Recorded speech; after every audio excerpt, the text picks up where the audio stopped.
You don't have to be an executive to exhibit executive presence. Hi, I'm Véronique De Prycker, and when I started my career as a junior accountant working for what is now known as one of the big four companies, I experienced firsthand the difference between having or not having executive presence. It changed my career forever, and now you're probably curious about what executive presence really is and why you should exhibit it even if you're not an executive. On May 23rd, together with Big View, I'll be doing a workshop on this topic. So if you want to find out what it is exactly and how you can use it to propel your business or your career, then be sure to join us and ask me your questions. Hello and welcome to our Big View workshop today. I'm so delighted to be here with you all today and our special guest talking all about executive presence. Please add in the chat where you're joining us from. I see, we have hi from Andalusia, looking forward to learning from this session, wanting to derive motivation today. Where else are you all joining us from? I am coming from Raleigh, North Carolina, which is on the East Coast of the United States. Rhonda, hello from Florida. Where else do we have people coming in from today? Anyhow, continue to add in the chat where you're arriving from and joining us from, as well as that is a place where we can have questions for our wonderful guest today. Oh, here we go. Otis from Woodstock, Georgia. Jerry Cook from Rockwell, Texas, right by DFW. All right, very good. So today, our workshop topic is you don't need to be an executive to exhibit executive presence, how to increase your chances at all times and on any occasions. This is something that every one of us, no matter where you are in your career, can benefit from.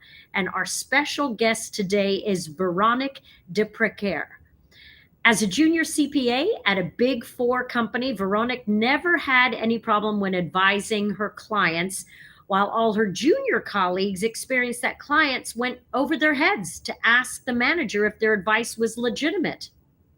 With only a few months in the company, she got the chance to work with the most prestigious accounts, like a worldwide supplier and even a royal family. She also became the youngest CPA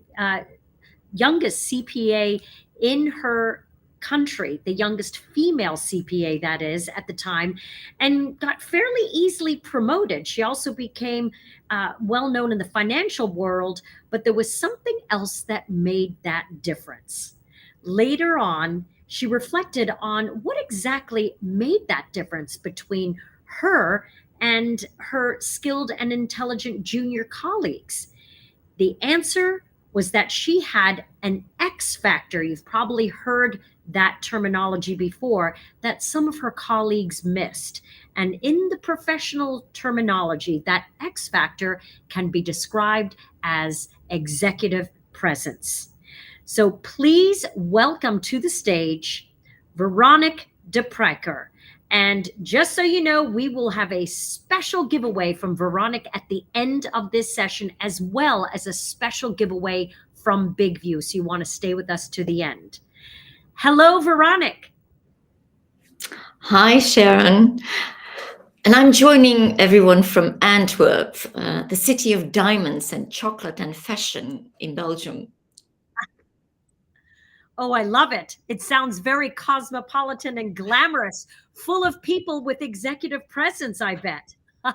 Well, maybe, yes. We have a very cosmopolitan city. That's true. Apparently, our mayor says that we have more nationalities than New York. I don't know if that's true, but it's amazing, right? We have a lot of nationalities here. So yeah, it's cool to be here. Excellent. For our guests attending from all over the world, we want to let you know that you can add your chats or questions into the chat box, and we will make sure that Véronique will get to answer those questions. So let's go ahead and get started with the basics. Executive presence kind of seems like this term that we all would aspire to have that as a descriptor, But in a sense, down to the practical points of it, Veronique, what is having executive presence? It's actually, at first, it looks quite intangible, right? Like you said in presentation at the beginning, it's that it factor, the X factor, like the X factor for performance. When you see it, you know that people have it. It's that je ne sais quoi, as the French would describe it. It's a set of qualities and characteristics and behaviors that project a sense of leadership. It's kind of a heady combination of confidence and poise and credibility and authenticity that convinces the rest of us that we're in the presence of someone who's the real deal. Now, that all sounds very woolly, right? So, to make it more concrete, we see that executive presence rests on three pillars: how we act, which is called our gravitas, how we speak, our communication, and how we look, our appearance. This makes it already a bit more tangible, although you can see that these three pillars are quite huge containers themselves, right? You could have a talk on each one of those, right? Yes. Now, the It's, appearance part, Veronique, I want to really break that piece down because I think there are different ways that people perceive and view appearance. How you look, your appearance. What exactly does that mean? Because it can seem almost like shallow if you don't dig deeper. sure, absolutely. Because how can appearance be more important than knowledge and skills, right? Well, I have live examples. I had a certain moment, a friend of mine from high school, she was in line for a promotion at her company, also one in the financial sector, slightly different than one of the big four companies that I worked for. It was more like gathering data of companies that the company does. And I mean, she had all the experience. She possessed the right skills. She had the right experience, though she still dressed as though she were 18 Ah, in a faded polo shirt, not good fitting jeans, and worn out flat shoes. And so her manager said, or the director even, he said, well, you know, you don't get the promotion because, yeah, you lack the right maturity. so the way she dressed was immediately tied to her maturity or maybe seasoning. Absolutely, absolutely, yeah. And still, if we look at research that measures, I mean, really asks questions like, what do you value the most? Is it how people behave? Is it how people communicate? Is it how people appear? Then, of course, the third always gets the least quotes, like a percentage between, am I still here? You are. Okay. Yes. Okay. It was like my computer went shut down. So the latter always get the least points between, well, differs from research to research, but it can be even less than 8% out of the total. Now, if we show real life situations, then the whole percentages, they differ, because one of the most striking research on this topic is from a female researcher at the University of London, and she showed silent videos of pianists performing in international competitions to a sample audience of 1,000 people, and they picked out the winner more accurately than the audience who could also hear the soundtrack. So even in musical performances, the appearance of the performer played a major role. So can you imagine what people would think of us if they would see us in ill-fitting clothes, for example, clothes that are too tight or clothes that are too loose, or when we have out of control facial hair, like visible nose hair or eyebrows that look like worn out brushes. I mean, you have numerous, yeah, I mean, you have numerous small details, but it also always needs to be put into context, because Sure. um, a few weeks ago, I did my first TEDx talk, and with me on stage, well, one of the other speakers was a math professor from Oxford University. And you would think a professor, he dresses in a certain way, right? Now, Tom, who was a professor, he has a lot of tattoos. He wears skinny jeans. He wears sneakers, and he wears a t-shirt. But for a mathematics professor, I mean, he's attracting youngsters who all of a sudden mathematics become more exciting. You see, so it always has to be seen in context. With your audience, potentially, who is in the room, right? Yeah, that makes a lot of sense. Veronica, I wonder, and I'm generalizing, but it appears to me that over the last couple of decades, the way we dress for work has certainly become more casual, more business casual. But many of us probably heard our parents say, dress for the job you want, not the one you have. And then COVID blows everything up, where all of a sudden we're only dressing from the waist up and we're rolling around in yoga clothes the rest of the time. So now it's okay, things have changed again. But then, as you mentioned, Veronica, a math professor appealing to so a different generation of younger students. If we think about Mark Zuckerberg from Facebook, his norm is jeans, t-shirt, and a hoodie. But then when he had to testify in front of US Congress, he put the suit on, right? So contextual, your environment. Is that how you would also explain how appearance really is an important pillar of executive Absolutely. presence? Yes. I have another real life example from myself, actually, for that matter. When I left my corporate job at a big four company, I started working at the dredging company on overseas projects, and I worked on Balearic project or on the Balearic Islands, and I worked even on the Panama Canal. And what we have there is, so we have the office, the head office, and as a financial manager, I was mostly in the office, of course, but we have on-site, onshore, and also offshore. Do we have people working for us at that same project? Now, I find it as a financial manager, it was important for me to know what was going on site. So I frequented the on-site side, but also I visited the ships and the vessels. You can imagine that I didn't wear the same clothes going to the office or going to the site. On top of that, of course, I had to keep a certain security things in mind, like wearing a helmet, wearing a fluorescent jacket, and wearing these boots with tips that are protecting my feet from falling something on it. So that also makes a difference.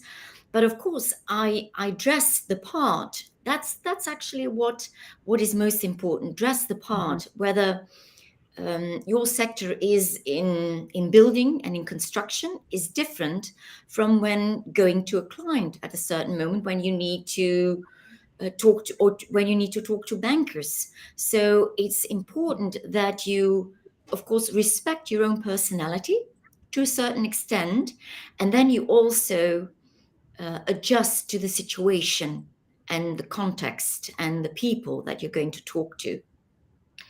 That's an incredibly important thing. I will say that for younger people who are just starting off in their careers, there may be this pressure to try and be more seasoned looking, and whether it's cutting your hair or wearing different kind of clothing. I will say, I'll give you a quick example. Veronica, I spent 25 years as a television journalist. And when I was a baby journalist, 21 years old, right out of college, I got my first big assignment to cover a terrible flood in North Florida. I mean, entire towns were decimated. And I showed up to cover the flood wearing high heels, pantyhose, and a silk dress. I couldn't have stuck out more awkwardly than anything. The photographer showed up and said, "Where are you going?" It was so wrong because I was 21 trying to get credibility and authoritativeness. And I thought, well, if I dress up, having zero thought about the environment in which I was going to be. So yes, there are many times when you have to be really, thoughtful about that. So I think that is a great way to think about it.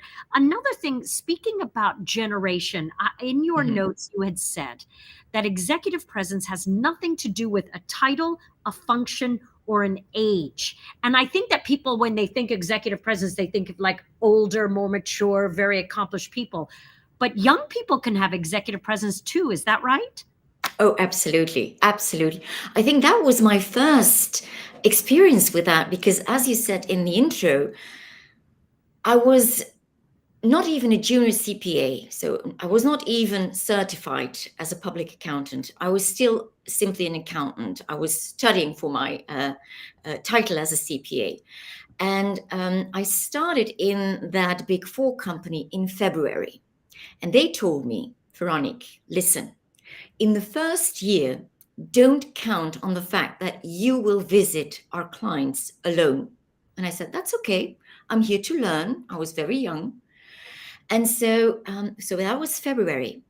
On May 2nd, and I know it's May 2nd because the 1st of May is a public holiday in my country. So May 2nd, I was alone in front of a client looking in their books. They And obviously thought you had what it takes.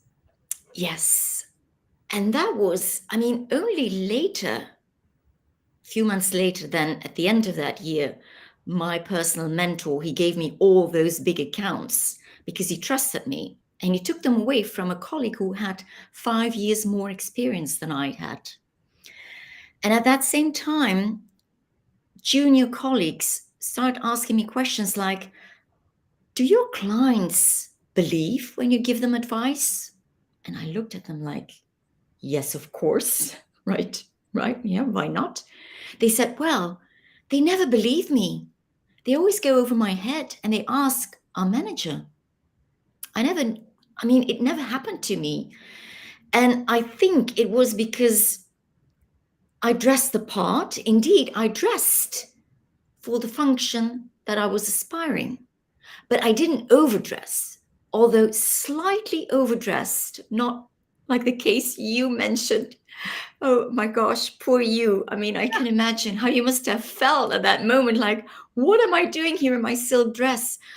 But slightly overdressed is better than being underdressed. Oh, And yeah. of course, you have to take into account the situation and the audience and that or the people that you're speaking with or that you're dealing with. And having a mentor at that moment and even being able to ask questions or looking around, what are the unwritten rules in this sector? What are the unwritten rules in this niche or in this profession? For example, when I was working for a company in Luxembourg, where you have this a big um, financial center also, I could see that the accountant that I was speaking with, a young girl, that normally she had piercings and that she wore different clothes during the weekend, and now she was in a suit and she had taken off her piercings, right? So it really depends whom you're talking to and in which sector you're working and what you aspire yourself. Absolutely. And it doesn't mean that people have to throw away their personal style or interests. You No. can still put on decent, nice, ironed clothing that looks like you took a minute.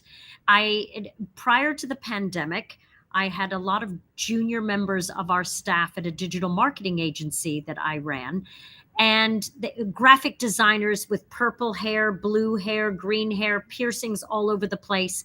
That is fine. But when a client was coming to the office, it was important that they looked the part as well. During the week when there was no clients around, they wore yoga pants and torn t-shirts and tie-dye. But we got bitten one time because we had a non-planned client visit, and in came the client, and here was our crew of super creative people. And I was hesitant to do the big introduction because I didn't want there to be an assumption that these people weren't professional. They were incredibly professional. But at that moment, this client was going to meet these graphic designers that were producing beautiful work for him. But I didn't want to do the big introduction until the next time when I could give a heads up and say, listen, no yoga clothes and tie-dye for this next meeting. Please dress in business clothing, and let's go with that. And like you said, I would rather be a tiny bit overdressed than the underdressed person in the room. Sure. That's why it might be in such a case, I always give the advice to have a wardrobe, not really a wardrobe, but at least one outfit hanging there in the office so you can change.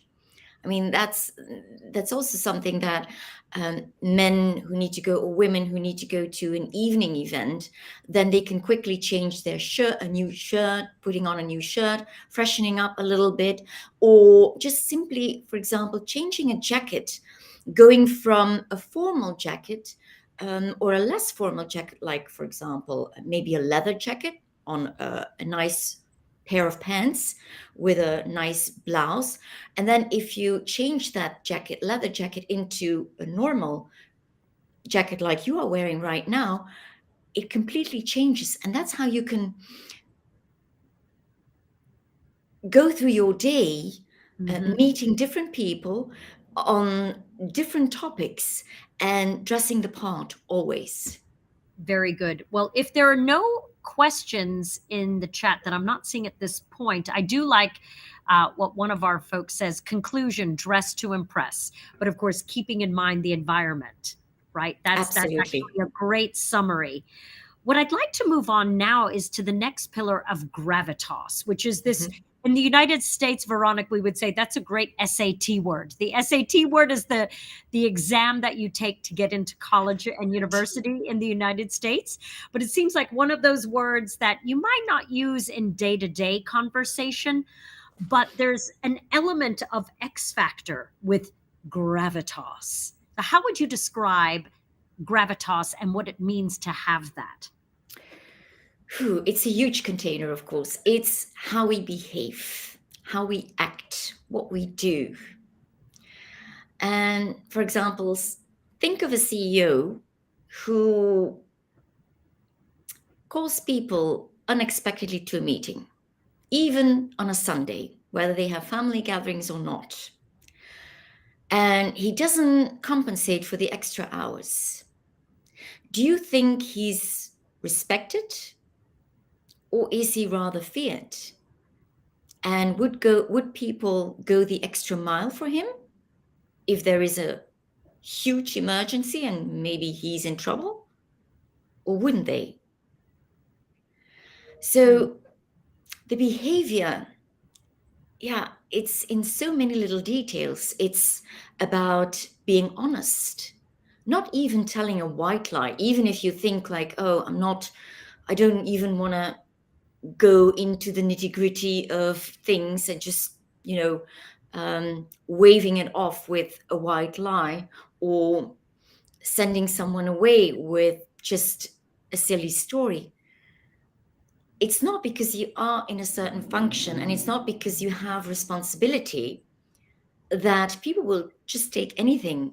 You always have to take into account that every person at every level is actually very intelligent in their own way.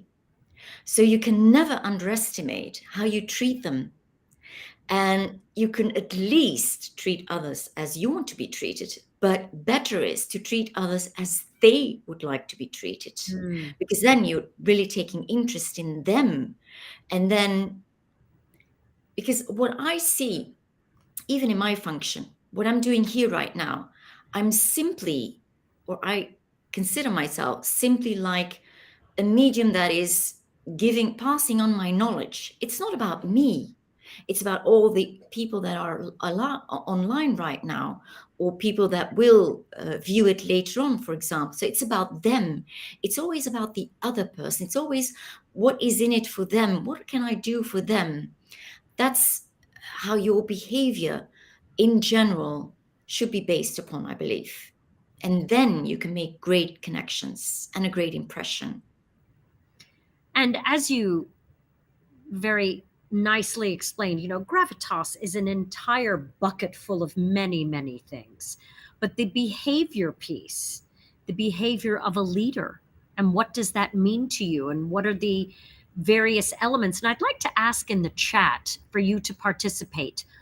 What would be descriptors or characterizations of someone that you would describe as a leader with gravitas, someone who behaves the way that you would aspire to be as a leader one day? Please add in the chat. We'd love some interaction from you. Yeah, I'm curious indeed. Yeah. Well, I see that Rhonda says would also apply to how we speak. Well, since communication, Rhonda, is one of the three pillars, then the speaking part, I would rather, of course, categorize that under communication, but it's also a little bit connected. Those three pillars are actually also intertwined. That's for sure. Yes. Anybody would you, I think for me, I think a really strong leader that to me demonstrates having gravitas is a leader who listens well and can read the room rather than just, splurting out all of these various instructions or without really getting any feedback. Oh, here we go. Yvonne, someone known for their kindness as well as their wisdom. Yes, wisdom. And I think about Veronique. Wisdom sometimes gets closely associated with age, but there are plenty of young people with wisdom. I think about Malala Yousafzai, the amazing young woman who was shot in the head by the Taliban and survived, and then spoke at the United Nations as a teenager and won a Nobel Prize as a teenager. The amount of gravitas and executive presence that she displayed is monumental. Would you agree, Veronique? Oh, absolutely. Yeah. It's like maybe she had an old soul because she had already a lot of wisdom at that young age. So age is not always an indicator. What it might be is that some people today miss experience what older people have. So those two combined together is even more important, right? But yeah, young age can equal a lot of knowledge already. Absolutely. Yeah. And I like this. Oh, sorry. Go ahead. No, go ahead. Go ahead. One comment here: a good leader can marry empathy and authority. It is a difficult balance, which is why only a few people can do it. That is an excellent descriptor, I would say. Yes. Someone else saying good listener showing respect to other people. Thank you, Ingrid.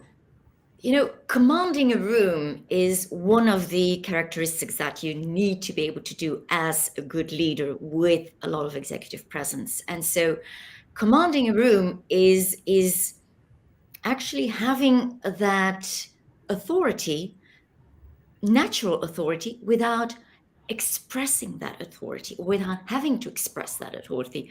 It's what Margaret Thatcher used to say: if you have to say your name at a round table, it means you don't already are where you should be, because then it means that they don't already know you enough to know who you are and what you represent, what you stand for. Okay. And we do have it. Yeah, I see Robert put engage with your audience, speaking well, and eye content. So that's where that gravitas really is interconnected with the communication piece, which of course is the appearance piece, how we look when we're speaking. Do we look comfortable in our own skin, or do we look terrified? Right. So what that leads me also to think about gravitas, which I feel like knowledge, knowing your craft, having that experience is important. But how does that then tie into, and what is the difference between having a personal brand? Because I feel like having gravitas gives you an element of being a thought leader, but then that's also like a synonym for personal brand. Is there a difference? Very good question. And I have a slight different interpretation, or I see it differently than the books. Because when you would read the narrow interpretation of both terms, executive presence and personal branding, then so-called, or it is said that personal branding is more towards the outside, or outside of the company, or with other people than your stakeholders. And executive presence is supposed to be only with the stakeholders. Now, in my opinion, you cannot divide those two. So what I always do in my mentorship, the personal brand or the personal branding is always a part of the whole thing that we see around executive presence. So for me, it's a part of it, but not everybody may agree to that. But that's my interpretation, because we cannot simply leave our executive presence at the company when we step outside of the office, or when we go to an event or whatever. No, on the contrary, we still need it there too. And it's offline, it's online, it's in speaking engagements, it's in internal speeches that you give, it's in online communications like we have now on video. So it's always there, and you always need both. Sure, sure. And oftentimes I feel like personal brand, if you were to look at a Venn diagram, is marrying how others see you and how you see yourself. In that middle area is what your brand, how you appear to the world potentially. Hopefully there is that middle point indeed, because if the two are far apart, then you have a real problem. But I think that Jeff Bezos said it best. He said, like, a brand is what people say about you when you're not in the room. And so Yes. if that interpretation of your presentation fits what you really meant to communicate through gravitas, through communication, and through your appearance, then those two, then you're on point. Absolutely. Robert put in the chat, personal branding is for trying to sell or maybe market yourself, not necessarily the subject matter, but maybe yourself as the thought leader on that subject matter, which that's certainly, yeah, because there's lots of different thought leaders on any topic you could think of. But how do you stand out? True. Yes, absolutely. Well, you said it. You need to be excellent at what you do. That's a first requisite, I believe. Absolutely. You need to be excellent at what you do. And then on top of that, you always want to make the best possible impression in any situation and in any occasion, at any occasion. And that needs to be, I mean, it's not that you just appear better than you are for once. No. It needs to be a natural behavior. And it needs to be that whenever people see you, maybe even when you go for your groceries, that they see the same sort of attitude than when they see you on a stage. Yeah, who you are through and through. We had a couple more entries here when we asked about what attributes you would see as having a leader with gravitas. I like what Rhonda said. Respectful, offers growth and advancement opportunities for employees. And that's really a good leader takes care of their team and helps them do their job better. And that would require intense respect and opportunities for your team's growth. Absolutely. A good leader surrounds himself with people that are better at what they do. Because as a leader, you can't do everything yourself. On the contrary, you need to be good as a leader, and surrounding yourself with people that are good at certain topics that are necessary to build the success of the company or to build your success as a leader. So yeah, you need to surround yourself with very intelligent people who are excellent at in their field of expertise.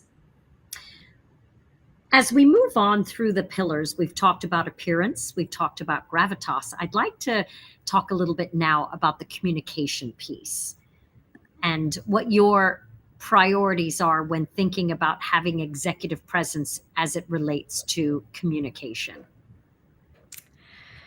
I think the first is literally your language, how you speak. Do you speak slang a lot? Do you use a lot of slang? Do you have a heavy dialect, for example?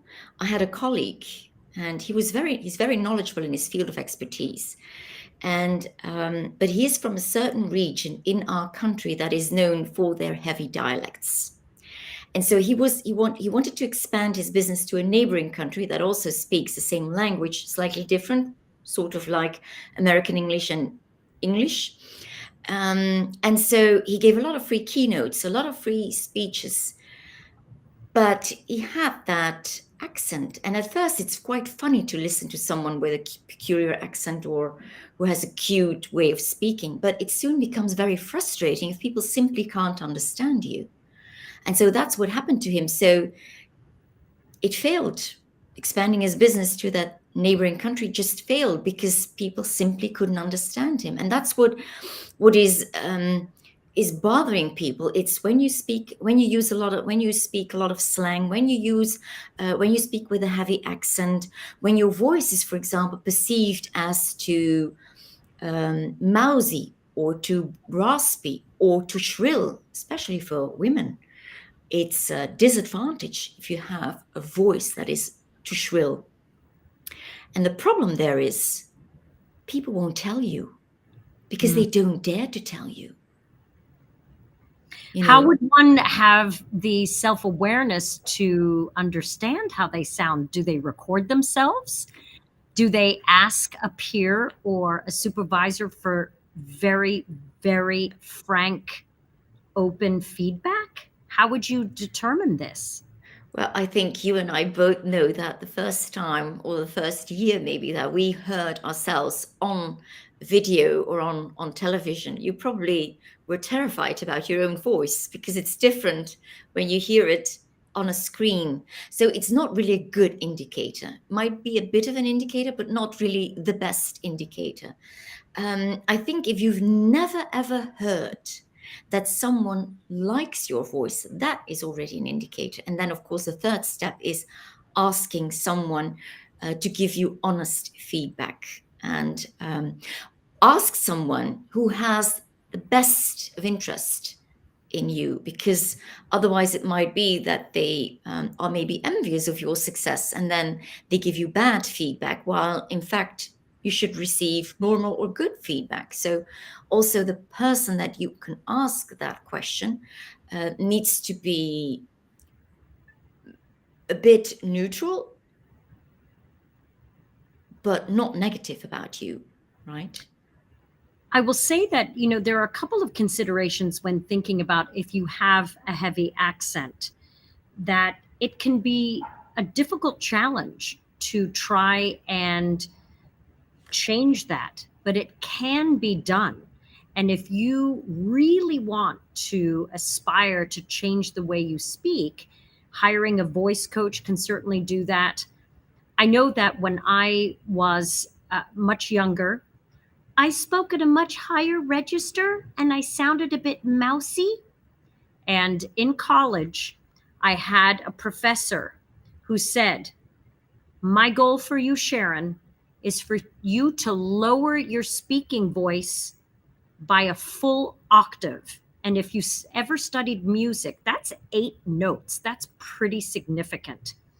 From August to December, our homework every week was to read a newspaper into a cassette. Now, many of you probably don't even know what a cassette is, but nowadays it would be like your phone.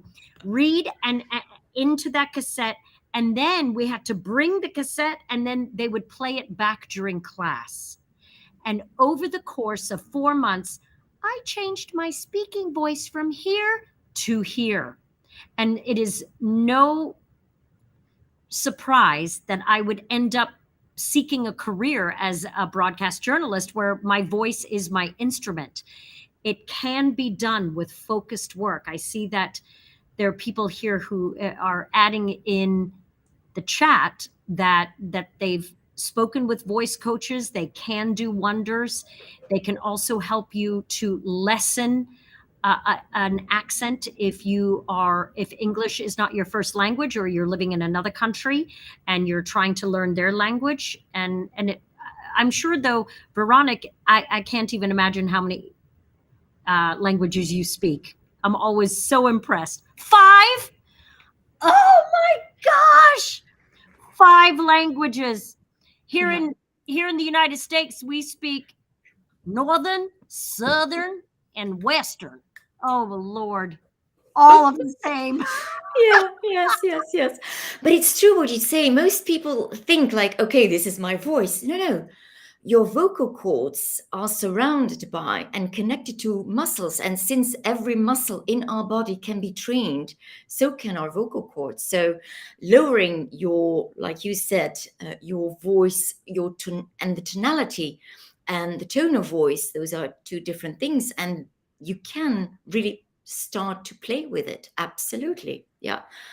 I had the privilege of having a teacher when I was 11 asking me if I wanted to perform for our director who was going to leave at the end of that school year. And she was all into poetry. And so my teacher asked me if I wanted to perform something on stage for her. So we worked privately for a year, and then we even continued for 5 more years doing even a theater play, because it was so much fun. And yeah, that was, now if I look back on it, I mean, it was a free training that it would have cost me a lot of money nowadays. Indeed. Yeah, and that is something that, we all can. Maybe there is a local community theater group that you could join and start to work and explore the variances of your voice, and how that you really have a lot more control of it than you realize. As Veronique said, it's a muscle. It has range. You can certainly change the way you sound. Now, leading into the next piece, so we talked about appearance, gravitas, and communication. Is executive presence an inherent trait? Are some people born with it, or can you learn the whole bit, all of it? It can be learned and it can't be learned. I would say yes and no, because it's true that some people are born with a natural talent. Take a musician, a singer. Some people have the talent because they're simply born with it, but it doesn't mean that they still need to practice a lot and learn a lot of theory and do the right things with their voice, and even have a voice coach so that they don't stress their voice too much, even if they were born with the talent. Now, take someone else who's not really born with that natural talent, but who has the desire to sing, and they take lessons and they develop their voice with the right teaching and with the right teachers. So they both can reach a certain level. And maybe the person who's not born with the talent but did a lot of practice can even become better with the person who has the natural talent but didn't do anything with it later on to develop it. But if you have someone who is born with the talent and who develops it, there's still, of course, a little bit of an advancement there for them who are born with a natural talent. And it's the same with sportsmen, and it's the same with leaders, and it's the same with people who either have and are born with executive presence or not. For example, in my case, if my parents wouldn't have, during my upbringing, wouldn't have taught me like a gazillion etiquette rules, I would never have been able to work with that royal family. I mean, my manager or my mentor would never have given me that account. But those rules, every etiquette rule, I mean, I know even my big toe knows about all those rules, so to speak. So it has become very natural because it was sort of injected in my DNA, because I was taught all those rules from a very early age. If I wouldn't have known them, maybe I could have had that natural presence. But if I wouldn't have known those rules, then I wouldn't have been able to be with ministers and people. Well, to be honest, I even met a president of North Macedonia yesterday. So it's funny what kind of opportunities you get Sure. when you have that presence, indeed. Indeed. Now, what is the role that body language and cultural differences have in developing executive presence? Because there are some different rules about that. Oh, absolutely. Well, I'm sure that maybe not everybody here in the audience will work or is working internationally, but could be that, for example, you, Sharon, suppose that you never leave your town, and there is, for example, a Japanese embassy that is inviting you. The rules to go to an event, such a mixer, within the Japanese culture is totally different from our Western manners and our Western customs. So even then, it's handy to know that even the measurements of the business cards, the way you hand them over, the way you have to look at and examine them when they are handed over to you, the timing when they are handed over, it's all completely different. So if you don't know that, you would make a blunder.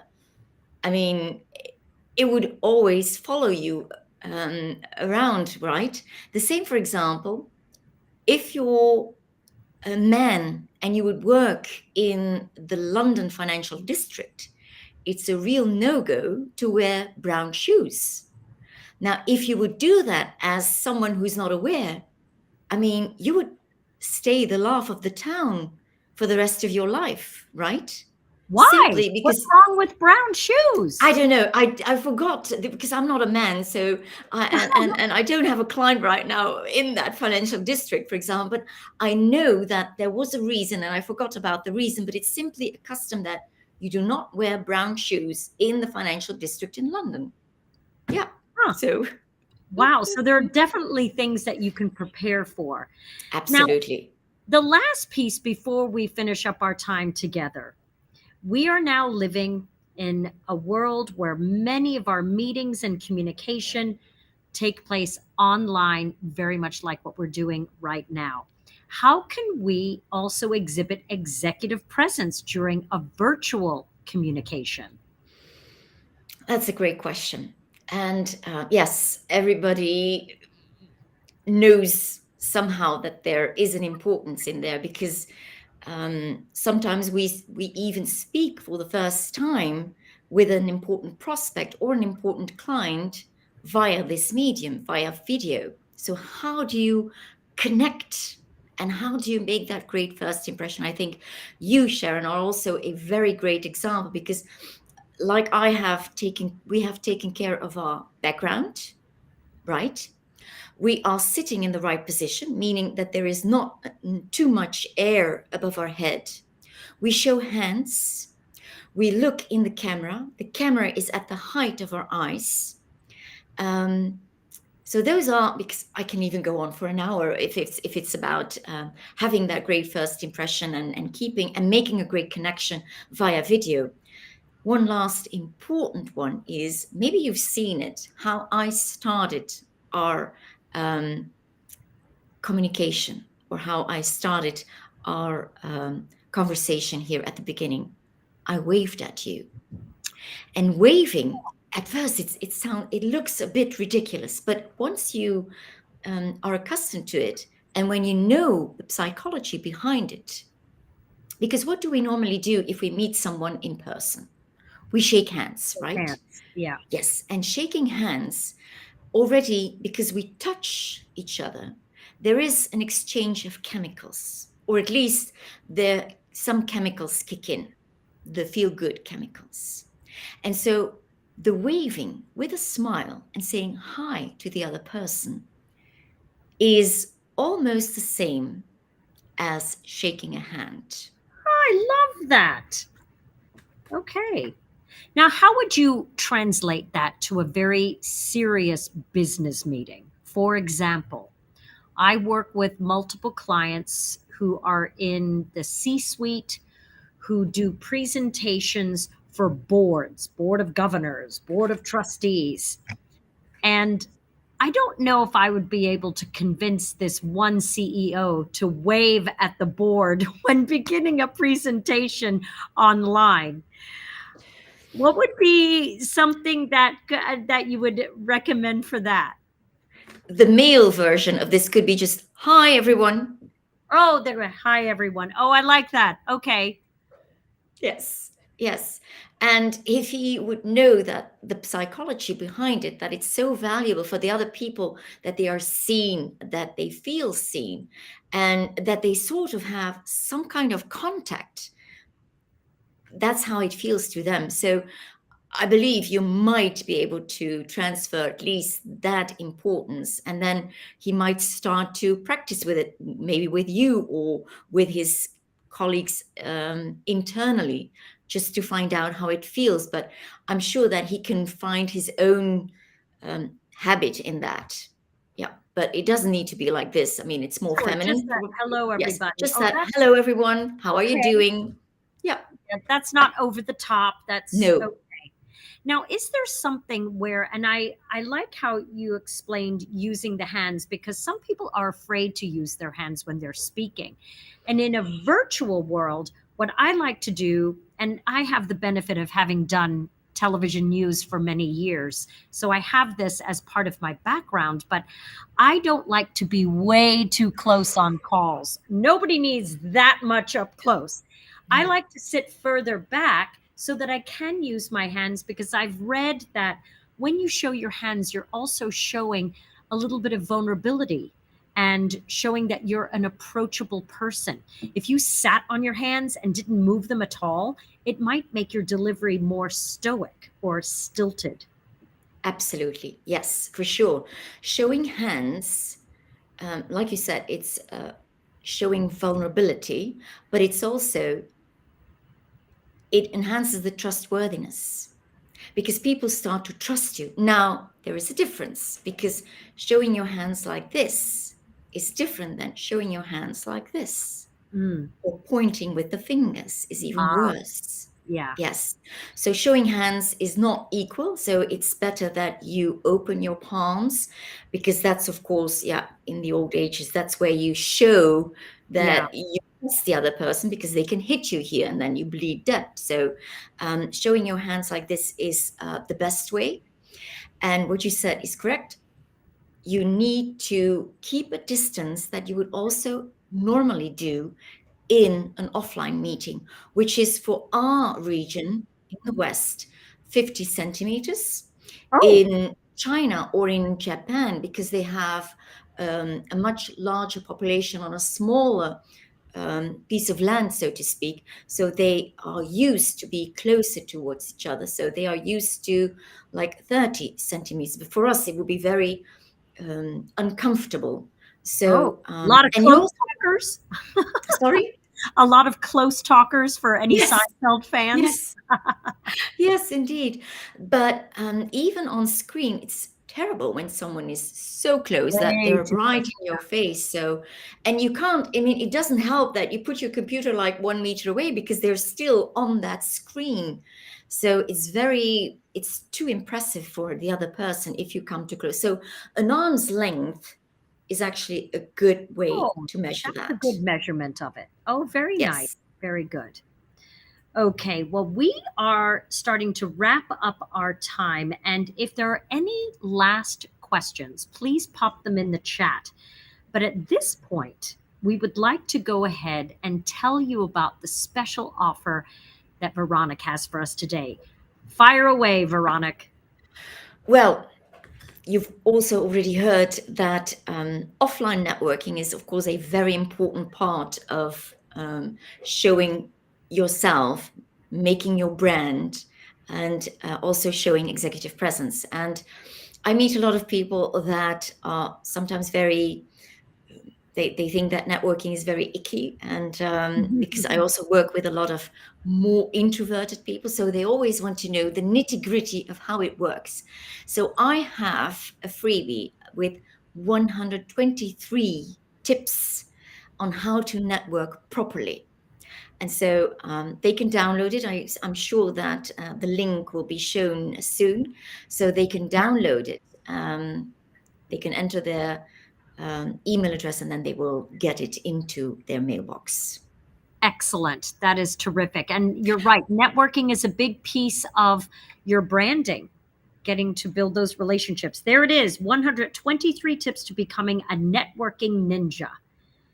Yeah, and of course, I would love everybody to connect with me on LinkedIn, because then that way we can stay connected and we can follow each other and exchange wisdom and knowledge. Excellent. And I also have a giveaway, which is a virtual setup guide, how to make your home office or office more appropriate on your next virtual meetings so you can really rock your next talk. And it's a virtual presenting tip sheet that has the 4 things that you must do to make sure you're set up for success. And now we also have a special deal for all of you who have stayed until the end. Big View is offering $20 off of their package. This promotion is available, and you can, I believe it's going to be, is it in the chat or it's on the QR? There we go. There it is. There's the $20 off. You'll see it's in the chat right now. If you click on that, you will immediately get that discount when you check out. And oh, there's an error in my giveaway URL. Oh, goodness gracious. You know what? Let me, I'm going to grab that URL, the correct one, and put that. Thank you for letting me know. While I get that done, if you could give us a last few words of advice on all of us building our executive presence, Veronique. I think what is most important, that first of all, you think of the niche you are in yourself or the sector, and you try to find out what are the written, but especially the unwritten rules. And you also, ideally, you look at other colleagues that you admire and try to find out what they are doing different than you, what you might even learn from them. Also know that you can for sure enhance at least one or two things in each of the pillars that we've been speaking about: your gravitas, your communication, and your appearance. And also know that it's always about the other person. So you are very important, of course, but the other person in your interaction with others, it's always about the others. So try to give them the credit, or try for who they are. Try to adapt. Like I said, stay true to your own personality, but adapt to a situation where it's appropriate to behave this way or that way, or to dress this way or that way. Even when we were talking about speaking a different language, Sharon, when I speak French, when I speak Spanish, or when I speak German, or when I speak my own language, my tonality is different. The way I use my voice is different, because I try to copy the original as much as possible. And so all these different languages are spoken in a different way, using your mouth in a different way, using your voice in a different way. So those are the tips that I would like to end with, for sure. Excellent. All right. Thank you so much, Veronique. And we really appreciate all of the knowledge you shared with us. Everyone, thank you all so much. I just added my email in the chat. My apologies. I launched a new website last month and I realized that the URL now for that giveaway is now old. Bruno, I'll send you the new one in just a few minutes. But in the meantime, anybody can email me at hello@sharondelaney.tv and I will send you that virtual setup guide. With that, everybody, thank you so much. I'm waving at you, Veronique. Thank you so much for having me. It was great talking to you. Thank you. Thanks very much. Bye. Now more than ever before, the way you communicate can make or break your career. Hi, I'm Sharon Delaney McLeod. I'm a television journalist turned speaker and facilitator working with leaders and their teams to amplify their impact. In our hybrid world, it's crucial to connect with each other in meaningful ways. In fact, new research shows that effective communication has become the most vital competency and non-negotiable skill that modern leaders must flex to keep their teams engaged and productivity high. I invite you to follow my content for professional development best practices, podcasts, articles, and videos that will help you drive business results. I look forward to partnering with you in person or virtually to level up what I call your power skills. Hit the link below to start a conversation.